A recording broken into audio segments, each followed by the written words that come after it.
L'inaudible.com.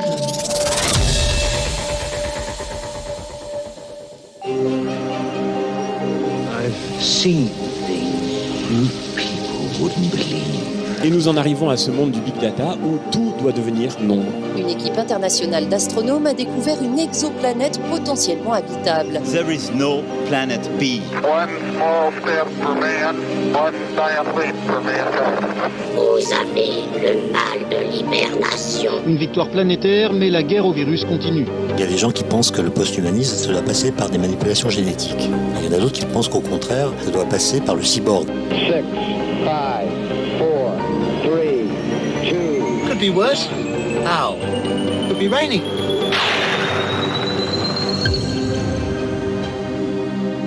Oxymute, le voyage, épisode 2.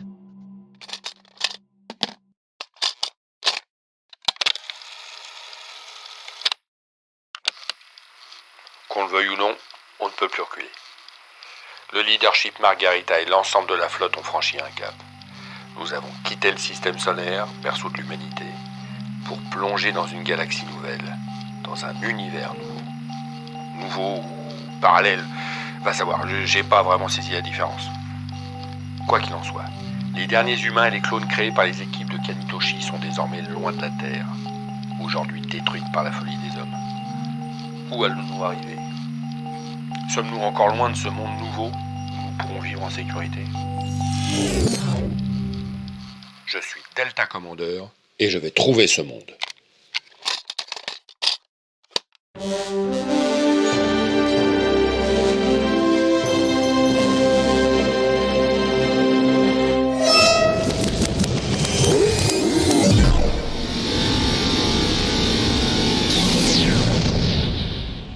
Ça y est, on est arrivé ? Oui, commandeur. La manœuvre de saut est terminée. On est arrivé. D'accord, très bien, et où en est-on alors ? Bébé, rapport de situation. La flotte est actuellement stabilisée dans la galaxie du Grand Phoque. Coordonnées stellaires 12 46 289 ZT. Tous les équipements sont opérationnels. Et le reste de la flotte ?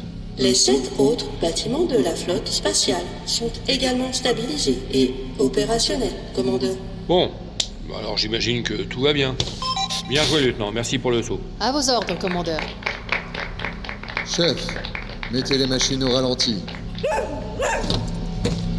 Commandeur, pouvons-nous stopper les moteurs ? Absolument, monsieur Schmock. On va camper dans le quartier pendant un petit moment, ça m'a l'air charmant par ici. Exécution, chef.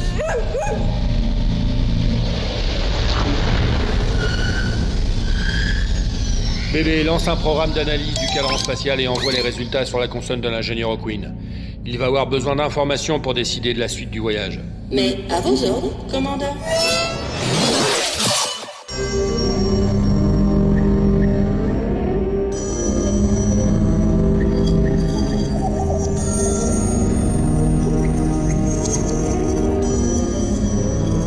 Les lucioles ont traversé de part en part. La nuit tropicale conjugue toutes les sonneries de l'entracte.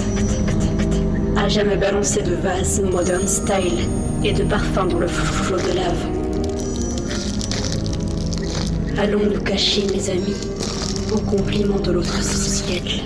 Surtout, race prétendus ennemis, décriés, à ma faim épandez l'arbre au mille grèves de la souffle de celui qui parle seul. C'est lui. Je suis sûre que c'était lui. Faut que je prévienne Omega.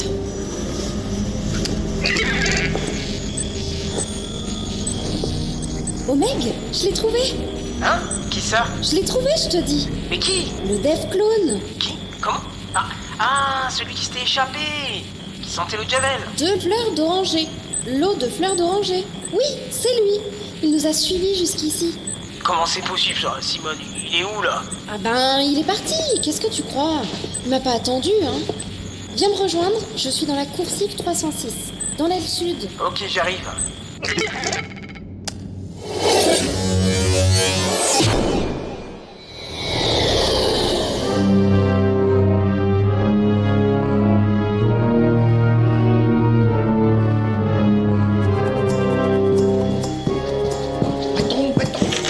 Qu'est-ce qu'il y a ? Patron, venez vite.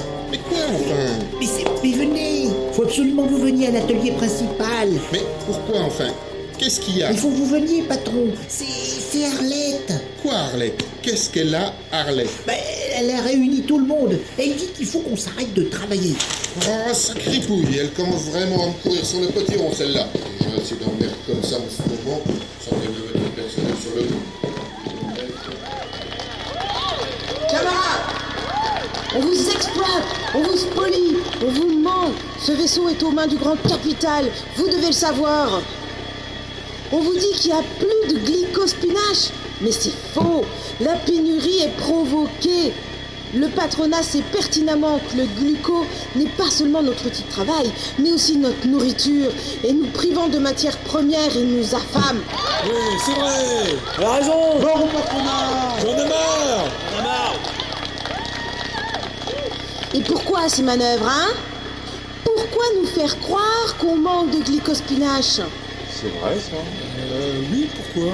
Tout simplement pour nous manipuler, pour nous transformer en outils au service de leur volonté de faire du profit. Car c'est pas moi qui vais vous l'apprendre. Ce n'est pas la conscience des hommes qui détermine leur être, c'est inversement leur être social qui détermine leur conscience. Là, j'ai rien compris. Ah bah moi non plus. Alors voilà ce que nous allons faire, camarades. Nous allons nous mettre en grève. Ouais. La grève. Elle a raison. Olé.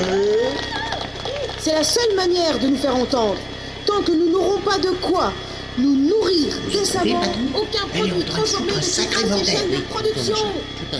Car, n'oubliez pas, l'état politique est vis-à-vis de la société civile dans un rapport aussi spiritualiste que le ciel par rapport à la terre. Alors là, pas sûr de bien comprendre. Qu'est-ce qu'elle a dit là? J'ai pas bien entendu. Elle a dit l'état policier, c'était je sais pas trop quoi. Ça suffit comme ça, j'y vais. Les amis, ne vous laissez pas tromper. Permettez, monsieur Boyot, vous n'avez rien à faire ici. Permettez vous-même. Ce sont mes ouvriers aussi bien que les vôtres. Oui, nous manquons de glucospinache. Oui, les cuves sont presque vides. Mais ce n'est qu'une question de temps. La flotte va envoyer une mission de reconnaissance pour trouver de nouvelles sources d'approvisionnement. Ah bon? C'est sûr ça? Oui, mais quand? Bientôt, très bientôt. La flotte veille sur vous, les amis. Elle a besoin de nous autant que nous avons besoin d'elle. C'est pas faux ça. Il a peut-être pas tort après tout. Bien sûr qu'il a raison. Alors, reprenez le travail, les amis. N'écoutez pas les voix trompeuses de la négativité qui ne cherchent qu'à vous détourner de votre devoir et de votre prime de fin d'année. Écoutez-moi et reprenez le travail. Ouais, bravo. Reprenons le travail. Il a raison, au boulot. Et bien sûr, le travail, c'est la santé. Attendez, camarades, attendez. Ne vous laissez pas abuser par le chant des sirènes du patriarcat autoproclamé. La direction veut vous soumettre à son pouvoir discrétionnaire. Je sais pas trop ce que ça veut dire, ça non plus. Si ça se trouve, c'est elle qui a raison. Bah ouais, peut-être. On ne se laissera pas dicter notre conduite par un suppôt du pouvoir à la botte du grand capital. Ouais, elle a raison. Notre destin est entre nos mains, camarades, et notre outil de travail aussi. Alors soyons forts, soyons fermes, soyons déterminés. Notre meilleure arme, c'est la grève.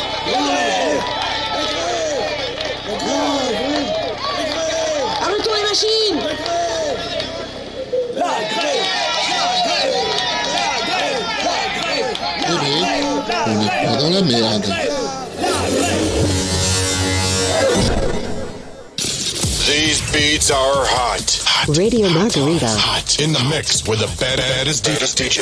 Et en direct sur Radio Margarita, c'est DJ Betamax. Avec nous en studio, j'ai le plaisir de recevoir notre guide suprême, Kanitoshi, et le non moins remarquable Stephen Hawking, l'ingénieur en charge du programme spatial de la flotte qui nous abrite.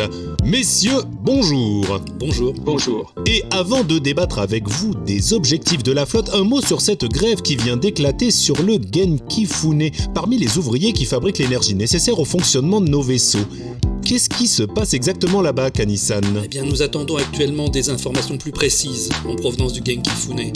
Mais il semble en effet qu'un mouvement revendicatif soit actuellement en cours sur ce vaisseau. Je ne peux pas vous en dire plus pour l'instant. Est-ce que ce mouvement pourrait affecter notre approvisionnement en énergie ?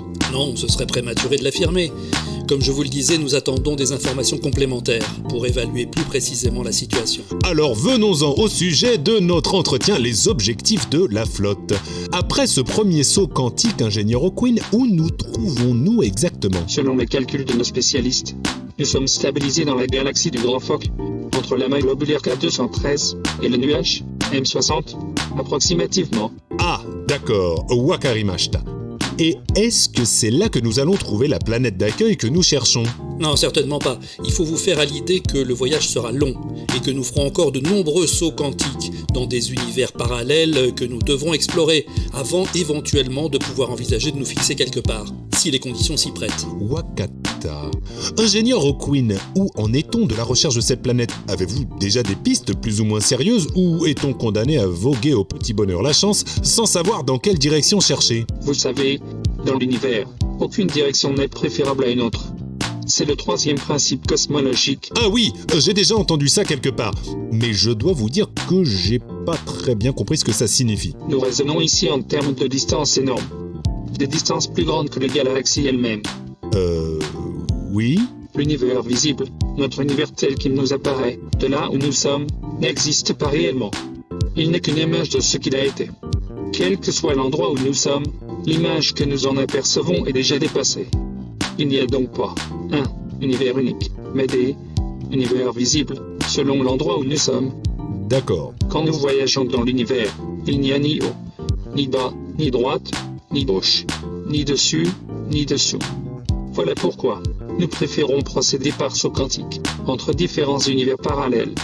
Nous finirons bien par y trouver la planète que nous cherchons. Oui, écoutez, j'ai pas compris grand-chose, mais merci tout de même, ingénieur. À propos, si je puis me permettre une question personnelle, n'auriez-vous pas changé de voix depuis quelque temps? Je ne vois pas ce que vous voulez dire. Je peux peut-être éclaircir ce point. C'est moi qui ai demandé à l'ingénieur O'Quinn de modifier son générateur vocal. On m'avait fait remarquer à plusieurs reprises qu'on comprenait absolument rien à ce qu'il disait. Ah oui, c'est vrai que c'était pas évident. Et je pense qu'avec cette nouvelle signature acoustique, la relation sera plus facile. Je n'ai jamais eu de problème relationnel avec quiconque. Certes, personne ne dit le contraire, ingénieur. Merci à tous les deux d'être venus faire le point de la situation sur Radio Margarita. J'espère que nos auditeurs ont maintenant une meilleure compréhension de vos projets. Encore que pour ma part, ce soit long d'être clair. On se retrouve après une page de publicité. Radio Margarita. 24/7, 24/7.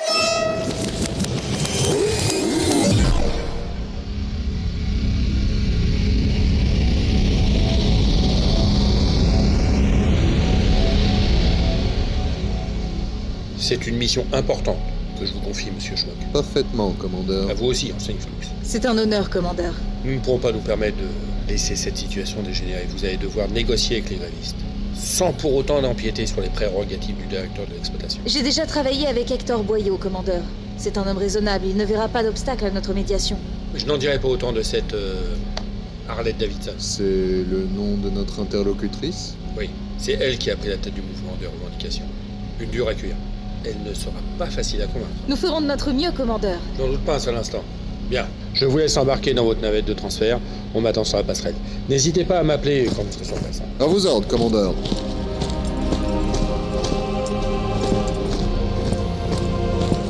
Ouais, c'est pas gagné cette affaire.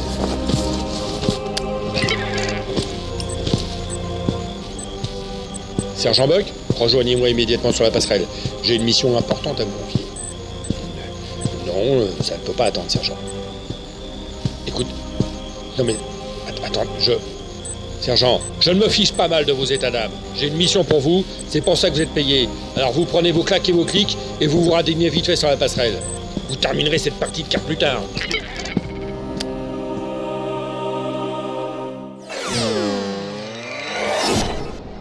On appelle ça un trou de verre, commandeur. C'est Albert Einstein qui l'a théorisé en premier. Ah, bon. Et comment ça marche? Ça, Bébé 9200 vous l'expliquera mieux que moi. Elle a toutes les données. Bébé? Un trou de verre est un objet spatial qui relie deux points distincts de l'espace-temps et permet théoriquement de se déplacer presque instantanément entre ces deux points. C'est-à-dire? Imaginez une feuille de papier. Vous voulez relier deux points à chaque bout de la feuille. Au lieu de tracer un trait entre les deux points, vous pliez la feuille en deux et les deux points sont aussitôt reliés. Ou bien, imaginez un verre dans une pomme. En rongeant la pomme par l'intérieur, il arrivera plus vite à l'autre bout que s'il devait en faire le tour. Ou alors, une saucisse dans un plat de spaghettis. Imaginez... Oui, d'accord. Wakarimashita. J'ai compris. C'est un raccourci en quelque sorte. Exactement. Dans l'espace, ça fonctionne comme un trou noir d'un côté et un trou blanc de l'autre. Un trou blanc? Oui, un trou blanc. Tout ce qui est absorbé d'un côté est expulsé de l'autre, dans une dimension différente de l'espace-temps. C'est troublant, non? Soteshka. Et si je comprends bien, ça nous ferait gagner du temps de passer par là. Énormément. D'autant que l'univers où mène ce trou de verre semble abriter au moins une planète potentiellement habitable. Ah oui, ça vaut donc le coup de tenter l'aventure. Oui, mais il y a beaucoup d'incertitudes, commandeur. La plus importante étant que tout ça est purement théorique. Malgré les travaux de Ludwig Flamm en 1916, ceux de Einstein et Rosen en 1935, Missner et Wheeler en 1957, Maldacena et Susskind en 2013, Roucon et Palusier en 2042, Robert... Oui, abrège bébé, s'il te plaît. Eh bien, la théorie des trous de verre, bien que fondée scientifiquement, n'a jamais été expérimentée. Ce qui veut dire... Ça veut dire que si ça se trouve, ça marche pas. C'est pour ça que nous préconisons d'envoyer une mission exploratoire avant d'engager l'ensemble de la flotte. Ah, mais je comprends mieux ce que je viens faire dans cette histoire. C'est moi que vous voulez envoyer au casse-pipe. Oui, sergent Buck. Et en même temps, c'est un peu votre boulot, non? Peut-être bien, mais il y a des limites quand même. Écoutez, laissez le lieutenant nous expliquer la situation. On envisagera votre cas après. Il y a deux problèmes majeurs, commandant. Le premier, c'est que si ça fonctionne, ce sera un voyage sans retour. Un trou noir, vous le savez, ne laisse rien sortir. Et un trou blanc, à l'inverse, ne laisse rien entrer. Ah, oui, ça, c'est ballot. Mais bon, depuis le départ, on sait très bien que notre voyage est sans retour. Notre voyage, c'est une chose, mais si j'y vais dans votre trou de... Comment vous dites déjà? Un trou de verre. Oui, voilà, j'allais dire une bêtise. Si j'y vais et que je peux pas revenir, comment je fais pour vous prévenir? Oui. Là, vous n'avez pas tort, sergent. Ben, je veux. Justement, le deuxième problème est en rapport. Bébé? Le gros handicap du trou de verre, c'est sa stabilité. Ce tunnel entre les univers ne mesure que 10 puissance moins 33 cm, ce qui n'est pas très gros. Et il est totalement instable. Il peut se refermer sur lui-même en l'espace de 10 puissance moins 43 secondes. Et si on essaye de l'agrandir, il s'auto-détruit. Mais c'est dans un truc pareil que vous voulez m'envoyer? Non mais je rêve! Attendez, sergent, vous oubliez une chose. Laquelle? Nous avons l'énergie trouble. Et alors? Alors, grâce à l'énergie trouble, nous pouvons transformer ce trou de verre en autoroute à deux voies, vers l'univers parallèle et retour. C'est pas beau, la science? Et du coup, je peux m'aventurer sans risque dans votre trou de machin, là? Pas sans risque, mais en tout cas avec des chances tout à fait raisonnables de réussite. Raisonnable. Ça veut dire combien en pourcentage? 50,56% de chances de réussite. Bien. Tout ça me semble très clair. Sergent, vous prenez votre bésanville et vous filez à la zone d'appontage. La navette de reconnaissance vous y attendra. Exécution.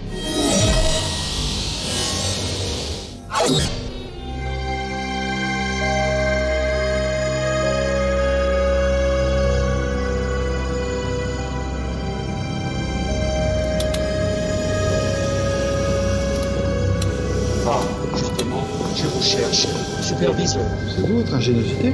Qui voulez-vous que ce soit? Bah, je sais pas. Vous avez changé de voix ou quoi? Je ne vois pas ce que vous voulez dire. Non, je croyais que... Bon, c'est pas grave. Vous me cherchiez alors? Venez.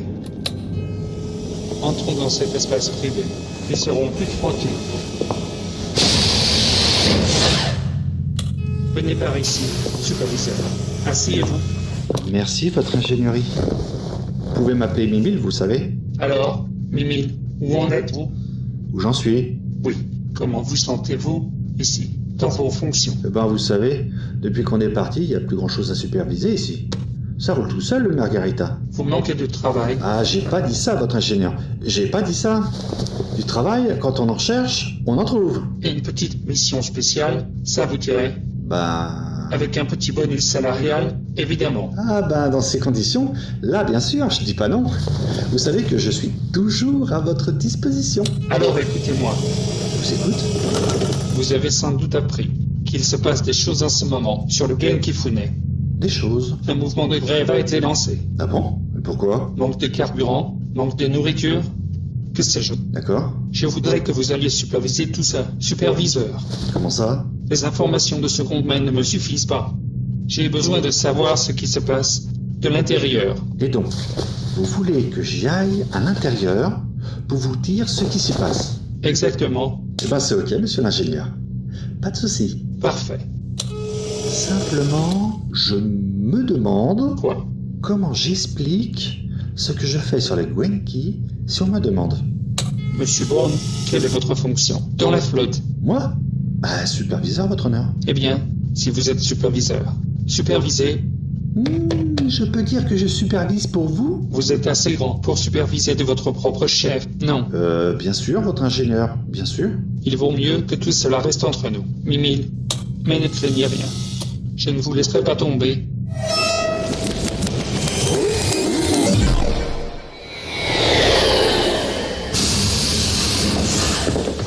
Bienvenue, Madame Davidson. Merci d'avoir accepté notre invitation. Vous êtes qui, vous? Monsieur Schmock, officier en second du leadership Margarita, et voici l'enseigne Flux. Et il est où, le patron?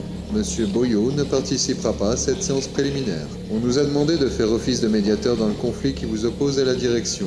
Médiateur? Il n'y a rien à médiater. Pas vrai, camarades? Ouais! Nos revendications sont justes, légitimes, et il n'y a rien à négocier. Si vous voulez bien nous détailler ces revendications, ça nous permettrait de les rapporter plus précisément à la direction et d'obtenir des réponses qui pourraient éventuellement vous satisfaire. La direction les connaît déjà, nos revendications. Du glycospinage pour tous, et pas seulement pour les machines. Des augmentations salariales, et pas seulement pour les contremaîtres. Et la retraite à 50 ans, et pas seulement au flambeau.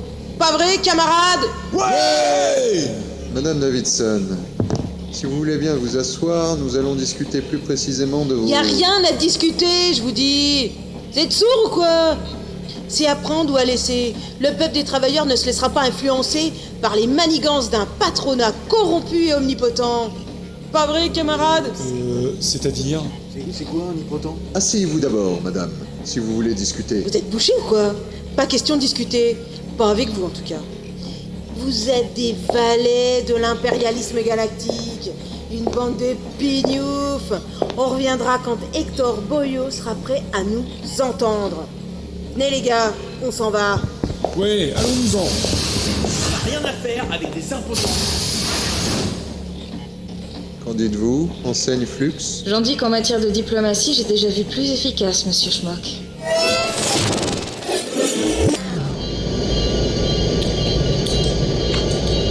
VR-204 pour contrôle. Paré à quitter le vaisseau. Bien reçu, VR-204. BP 9200 va prendre la main pour les manœuvres d'extraction. Ouverture du sas d'accès pour extraction véhicule.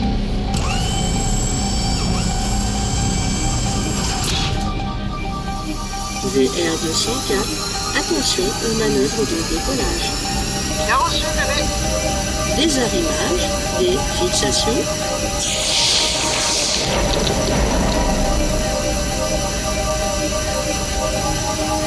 Puissance moteur.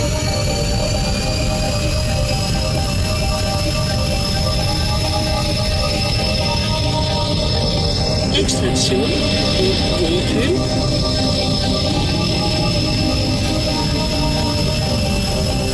Vaisseau de reconnaissance 204, vous êtes sorti de la zone d'appontage. Fermeture du sas. Commande restituée. Bien reçu, je reprends la main. Contrôle, j'attends vos instructions pour la direction à prendre. VR-204, les coordonnées s'affichent sur votre écran. Vous êtes tout proche du trou de verre. En effet, contrôle, je l'ai même en visuel. C'est assez impressionnant vu d'ici. Je me dirige vers le disque d'agression. Reprenez contact quand vous atteindrez l'horizon des événements, VR-204. C'est quoi cette histoire d'horizon? L'horizon des événements d'un trou noir est une hypersurface de genre lumière. C'est la frontière à partir de laquelle la vitesse de libération atteint celle de la lumière. Bon, et en clair, ça veut dire quoi? En clair, c'est l'entrée du trou noir, commandeur. Eh ben voilà, vous voyez quand vous voulez. Margarita, vers 204. Contrôle, j'écoute. J'approche de l'horizon, contrôle. Bien reçu, vers 204. Décrivez ce que vous voyez. C'est noir, très noir. Impossible de décrire quoi que ce soit, je ne vois rien du tout. C'est normal, sergent. Le trou noir ne laisse sortir aucune lumière. Oui, je veux bien vous croire, lieutenant, mais c'est pas plus rassurant pour autant. Qu'est-ce qui se passe? Pourquoi est-ce qu'elle parle comme ça? Les effets du trou noir. Sa vitesse est en train de monter.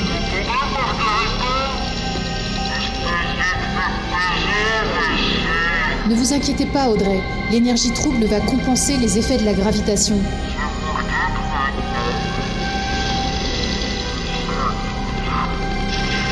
Contact perdu avec VR204. Et c'est normal, ça? C'est normal, commandant. Bon, faudrait pas que ça dure trop longtemps. Si dans 1 heure ou 2, le sergent Buck n'a pas donné de ses nouvelles, là, il faudra s'inquiéter.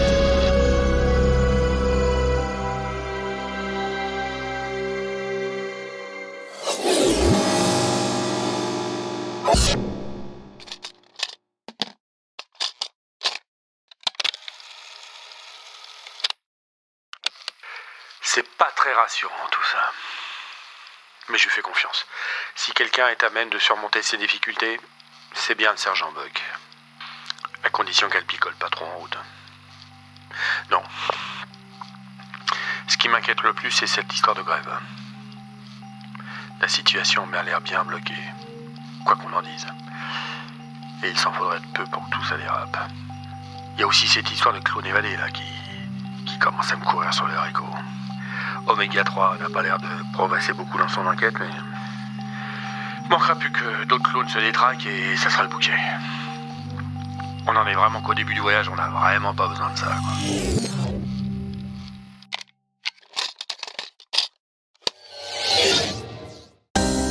quoi. Oxymute, le voyage.